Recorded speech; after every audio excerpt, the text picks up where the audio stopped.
जय हिंद। आपको भारत के एक ऐसे कानून के बारे में बताने वाला हूं और इसको देखकर और सुनकर जरा समझिए कि इस कानून को आप क्या कहेंगे।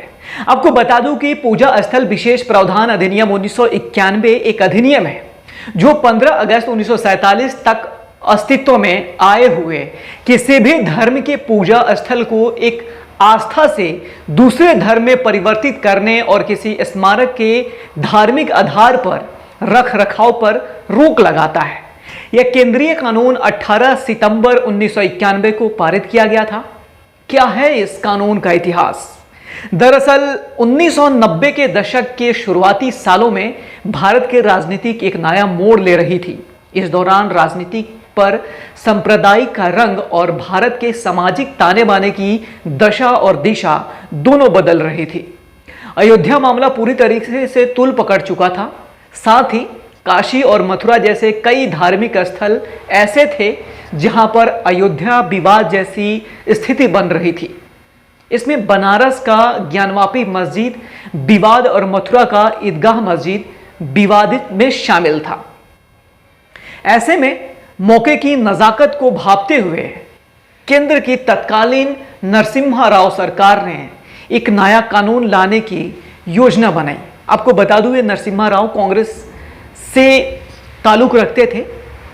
11 जुलाई 1991 को लागू हुए इस कानून का नाम पूजा स्थल विशेष प्रावधान अधिनियम 1991 रखा गया। ये कानून क्यों लाया गया?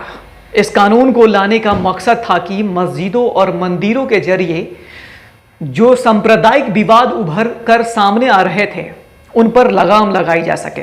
हालांकि जब इस कानून को लाया गया था तब तक बाबरी विध्वंस की घटना नहीं हुई थी। इस कानून के महत्वपूर्ण प्रावधान कौन कौन से हैं? इस कानून का जो सबसे प्रमुख प्रावधान था वो ये कि 15 अगस्त 1947 के भारत में विद्यमान पूजा स्थलों पर जिस कौम या संप्रदाय का हक था वो यथावत बना रहेगा।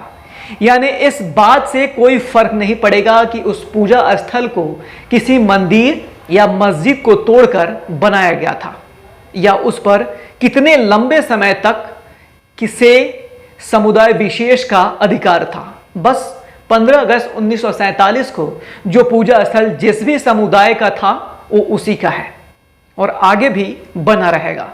हालांकि उस दौरान अयोध्या मामले को इस कानून की जद से बाहर रखा गया था।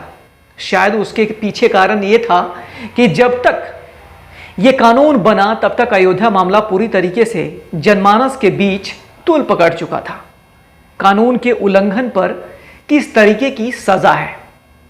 इस कानून की धारा 6 अधिनियम के प्रावधानों का उल्लंघन करने पर जुर्माने के साथ अधिकतम 3 वर्ष के कारावास की सजा का प्रावधान करती है। इस कानून की आलोचना किस आधार पर की जाती है? इस कानून की इस आधार पर आलोचना की जाती है कि यह न्यायिक समीक्षा पर रोक लगाता है। इसी आधार पर इस बारे में याचिका भी दायर की गई है कि न्यायिक समीक्षा संविधान की एक बुनियादी विशेषता है। साथ ही इस कानून में एक मनमाना तर्कहीन पूर्वव्यापी कट ऑफ तिथि तय कर दिया गया है जो हिंदू, जैन, बौद्ध और सिखों के धार्मिक अधिकारों को सीमित करता है। यहां यह बताना दिलचस्प होगा कि साल 2018 में एक मुस्लिम संगठन ने इस कानून का विरोध किया था। इस संगठन का तर्क था कि अगर हम विवाद सुलझाने या अवैध तरीके से किसी मस्जिद को हिंदू समुदाय को वापस कराना चाहे तो इस कानून के चलते वापस नहीं कर पाएंगे और इस तरह पूजा स्थलों को लेकर 2 समुदायों के बीच विवाद लंबा चलता रहेगा।